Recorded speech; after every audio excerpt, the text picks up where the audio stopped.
A2IM, the collective voice of independent music. Good morning. I'm coming in from Brooklyn, New York, and I'm joined with three amazing people. I'm just gonna go around because I know we're positioned differently on our screens.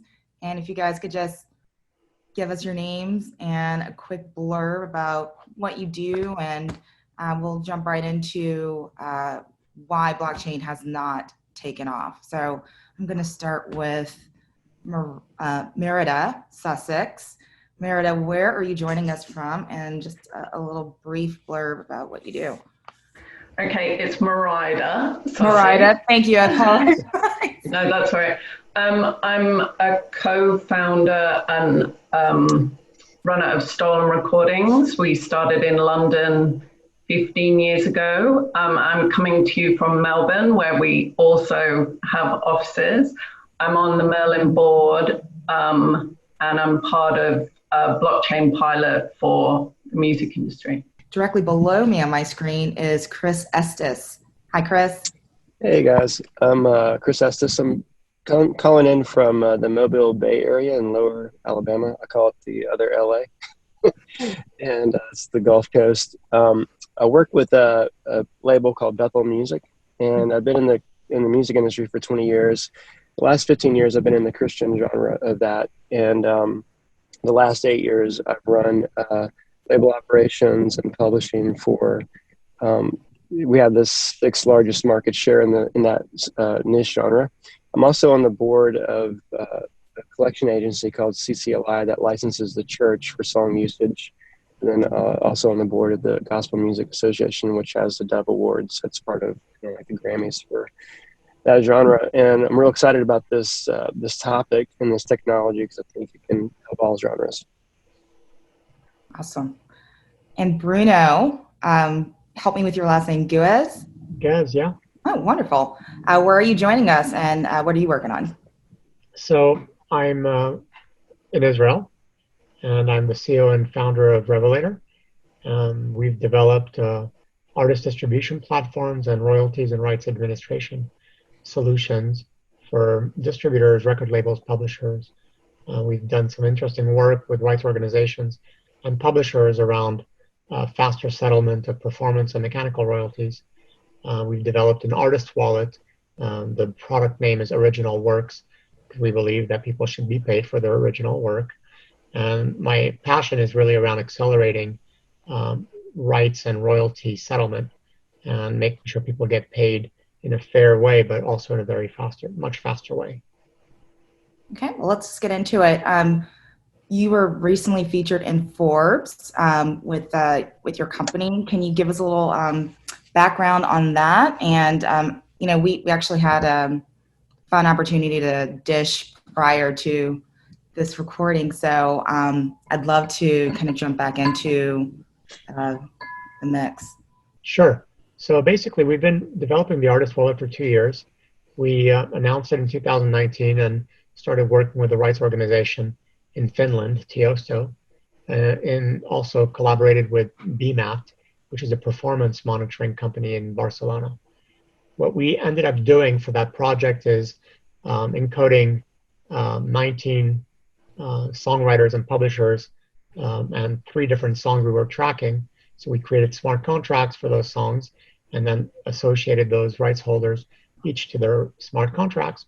And then we were looking at performance of radio plays for those 3 songs and basically attributing real-time royalties based on the local tariffs in Finland directly into the smart contract and provided the rights organization with an interface by which they could execute royalty payments every 2 hours if they wanted to. So we really kind of pushed the envelope on the myth of how slow royalty payments are technically delivered. And we were able to actually do royalty settlement for performances on a 24-hour cycle, which I think kind of opened up a lot of opportunities for the industry to see that if you have the right use case and a pragmatic way of going about it, you can actually really make use of ledger technology and wallets. I do believe in the technology. And we were earlier talking about the the association to blockchain and crypto kind of being a detractor, and really a way that people stop believing in this technology because of all the associated news around it. Yeah, for sure. And I know we mentioned that there's been some failed attempts. I think I said Ujo earlier. And so it's really great that you're gaining traction. I'm just going to throw this out to Chris and Merida. How are your projects correlated or related to what Bruno is working on, or what do you have to add about the state of music and using blockchain as a means of compensating artists and getting timely payments out? Yeah, I'll let you go first. Go ahead. Oh, right. Well, I think the payment system and smart contract element is brilliant, and it's exactly what we need. And why shouldn't a payment be pretty much automatic on a digital platform?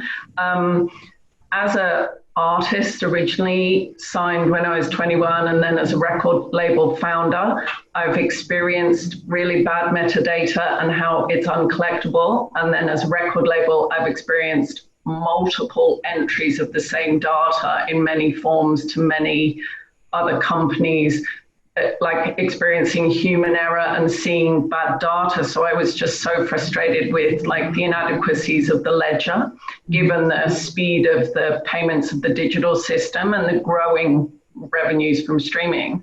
So when distributed ledger technology, blockchain technology had no interest in the cryptocurrency side of it at all, to me, I saw a perfectly efficient, frictionless way of having a single source of truth. Like at the point of creation of the piece of art, you assign the metadata, then communicate it.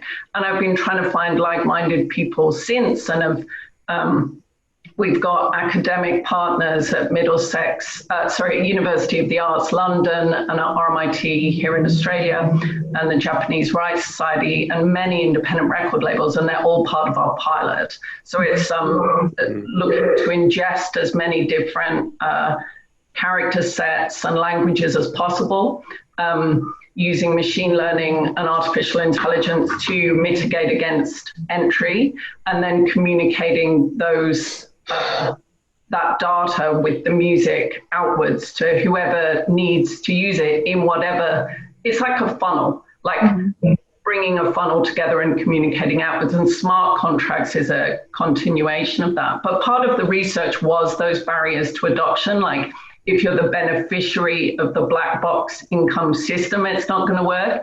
If you market yourself as it's your thing, then other people don't want to join in with your collaboration. Like I researched all the failed attempts to regulate metadata since the global repertoire database and how much each one cost and how they went under. It's very interesting. But it's like you can't be competitive in it. It's counterintuitive, because ultimately to join up our music systems, the way global licensing works, we need to be able to talk to each other and interact with each other. So the Warner's one as an example, because it's marketed as Warner's, Universal and Sony weren't joining in. And as I mentioned, that example of the IBM Maersk, because it's the Maersk shipping container solution, only I think the 17th biggest shipping company will join in, all the others won't. And the CEO of TradeLens said we're dead in the water without that. So for us, we knew we needed collaboration. And the other thing we needed was governance and dispute resolution protocols. So we're co-creating the database with those decentralized processes of governance and dispute resolution. Not that it's decided by computer, because that was the other thing. People in the industry, it's like, oh, well, what if I've got a dispute with another company? It needs to have a steering committee and human input, but then it needs to enact those processes efficiently with superior ledger technology. I mean, it's just the evolution of the internet. Right. And the theme of modernizing payments, which has become a global theme across all industries. Chris, what has the process been for you getting your artists on board with this technology? I mean, very similar to what you just shared. It's really from a felt need from really the artist side, the songwriter side, which I work directly with a lot. And the speed of payment, everything we just talked about, transparency. And for us in particular in this niche genre, we have, a gathering every Sunday. Every week there's, a gathering of people and there's songs. And for our label in particular, our artists and writers, they're trying songs out on Sunday. So a lot of times they're still being fine-tuned and they're still actually, finishing out the song. But at the same time, YouTube is, we have millions of people that stream that stuff on YouTube because they want to kind of be the tastemakers and the first one to capture the live stream of the brand new song from Bethel Music. So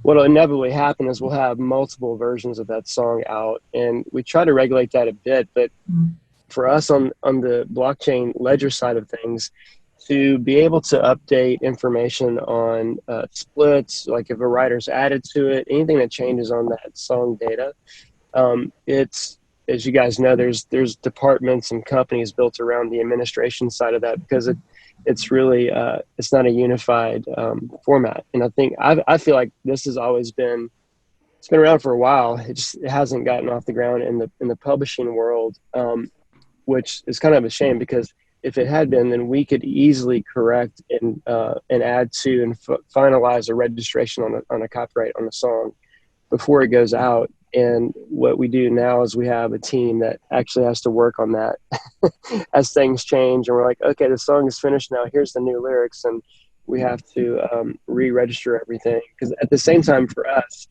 we also have that CCLI collection agency. So they, because we're kind of at the forefront of that music, a lot of times those songs will start generating revenue before it's even published on an album or released as a single. So we're having to go back and do a lot of corrective work there, especially if the splits change. So for me, it's the real felt need right now is like, gosh, I would love to instantly be able to update that.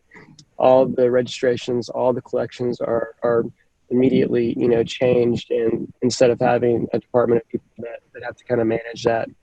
And I think in addition to all that like felt need for our genre is really just, I think you said it really well at the end there. It's the age of the internet, right? So the internet was kind of a little bit of the Wild West when it very first started, but there's a unified, format, language, and we now have the World Wide Web and all that. So I feel like publishing and the music rights, the smart contracts, the artists will all benefit from a unified, database ledger that has integrity and can be updated and can, in real time be shared. Because right now, from the licensing side, as a publisher, it is cumbersome to chase that stuff down. It takes weeks a lot of times because you're trying to find information, and I think that'll speed all that up. And the whole music industry as a whole will benefit from that.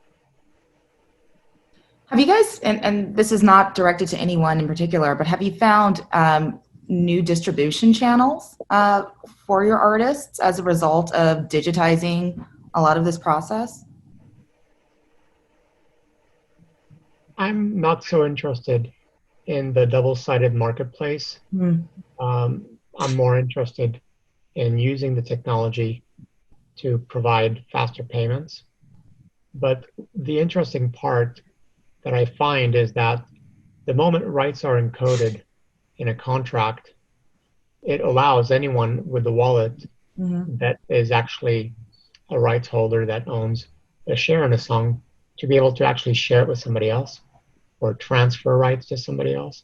If there's a new musician, a new band member, a manager, a producer, it actually makes the transfer of rights very clean and secure and transparent.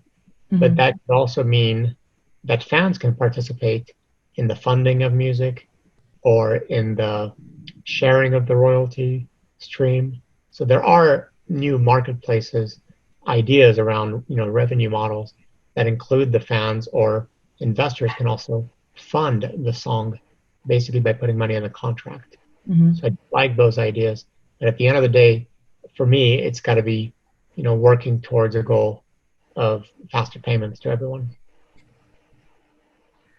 I'm sorry.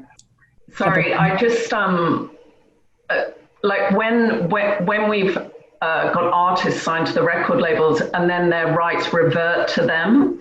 And I have to go through and manually change when all licenses end, depending on, how, if we were selling physical. With a smart contract, I love the idea that that would just tick over on midnight that day, and then they would just have their arts reverted to them, and it end on all those platforms.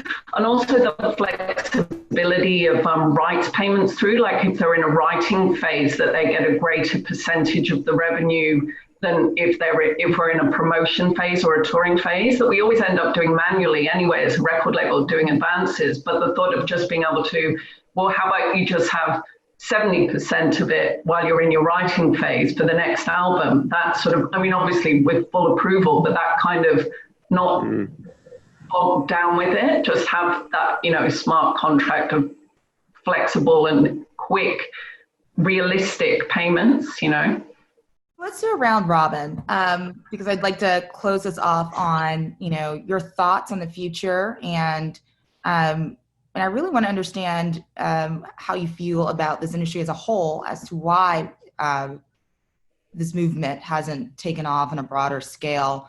I'm going to start with you, Merida. I guess I don't really hold with that it hasn't taken off. For me, it's an evolution. Like if you think of the internet, mid-90s, Napster 98, iTunes 2003, Spotify 2007, Airbnb, whatever, it's just an evolution. The technology, blockchain technology is about 10 years old, maybe a bit more. And it's got a lot of uses in a lot of industries, some amazing stuff with the World Food Bank and blockchain enabled payments to refugee camps in Jordan, which is just incredible. The music industry, especially the independent one, is sort of fragmented, but it's still, there's still a lot of us working on this space. And it's the efficiency of technology. It can't help itself. Like all our distributors, all our record labels, Merlin is all becoming more and more efficient at data analytics. And data analytics is just the flip side of efficiency and accurate rights holding management. So the technology can't help itself to become more efficient. I just don't think we didn't go internet Airbnb or internet Uber. It was an evolution. And this is just an evolution of the internet. It's not different code. It's just an evolution of it. I feel like it's a tent rising up, ledger technology from sort of a base of internet. So I do think it's taken off, but it's evolved. It's just evolving. Yeah, I like that answer. Yeah. Chris? I would add that UX is really important. Yeah. And onboarding into a crypto wallet or a blockchain-based solution requires some understanding of cryptography, or taking a picture of a QR code in order to claim your identity or your wallet address. And there's a bit of difficulty, and I think that's part of what has prevented kind of mass adoption. So I do think as the technology evolves, what we've seen in the last 2-3 years also has been amazing progress on the UX side. Mm-hmm. Yeah. It's that alignment of design and technology. Right. Right. As easy as Facebook or Airbnb or anything, it really requires simplification of complex processes, abstraction of a lot of the back-end processes around the technology, which I think we've achieved very well with our artist wallet. I'm really proud of the UX work we do, because I hate dealing with blockchain in general. I just want it to work like a normal app does. Right. And that just requires a lot of effort. Yeah, the only thing I would add is I do think it's a disruptive technology that's taken a while to disrupt a heartfelt need, industry market need for all the benefits that we already talked about. I do agree. I see it. I really do think it's in a short horizon that it's going to come into fruition, and there'll be, the industry will unify around it. It's a lot like, I feel like when there was the digital rights, management, the DRM technologies, and everybody, and there was the music industry tends to, I think, transform and move into new disruptive seasons at a slower pace. I feel like this is, it's been a conversation for a while. Yeah. But we talked about earlier before we started recording, like if we could get the association of blockchain, like the bad association of that off of this with the music industry, and maybe just talk about the open ledger and all the benefits, I think that is going to help kind of do the paradigm shift. And it's going to take the majors adopting it for it to have, mass adoption, which will turn. But I would add that along with the UX, like to me as a publisher, the data and the reporting that could be at a higher speed and the visualization of that as a label executive, like that information is so hard to extract, as you guys know. It's, having that information in real time would be a huge benefit. And then being able to visualize that for departments and for label execs and all that, that'll be a massive benefit. So I think as that starts to become more apparent that can happen with this technology, then you'll have more adoption to it. But I don't think we'll be having the same conversation in 3 to 5 years. I think it'll be here. And I think we have to stop using the word blockchain. We don't go around saying, I'm using my SQL or Postgres. It's like, or Exactly. MongoDB. So what's the point? I just went to HTTPS. Yeah, no, exactly. I'm on the World Wide Web right now. I think part of the problem with people with the attention deficit stuff is just that they both start with B. Like if they didn't both start with B, it might, like Bitcoin and blockchain, it might not be such a thing. It's like people's brains turn off at the B, and just think. It starts with L, ledger. Yeah, ledger. I love it. Why I trust in it, and you used the word believe before. Why I'm trusting it is because it's just as simple as a ledger. That's it. Right. It's just a really efficient ledger, like double entry bookkeeping, super boring. Mm-hmm. It's a ledger. That's what I trust about it.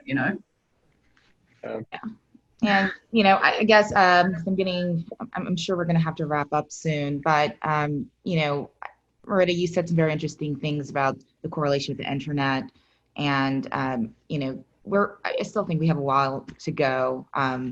History suggests that we need support of a central authority to really guide adoption and really gain the trust of a broader audience. And blockchain did not have the fortunate incubation of the internet, which had academia and the government helping form and shape before it became a primetime instrument. So being just at 10 years old, hopefully we'll be able to guide that into further adoption. And I really love that the music industry is finding ways to do so. So thank you, Guy. I think we just got the going. Yeah. So thank you. And I hope you have a great rest of your day. Thank you. Thank you.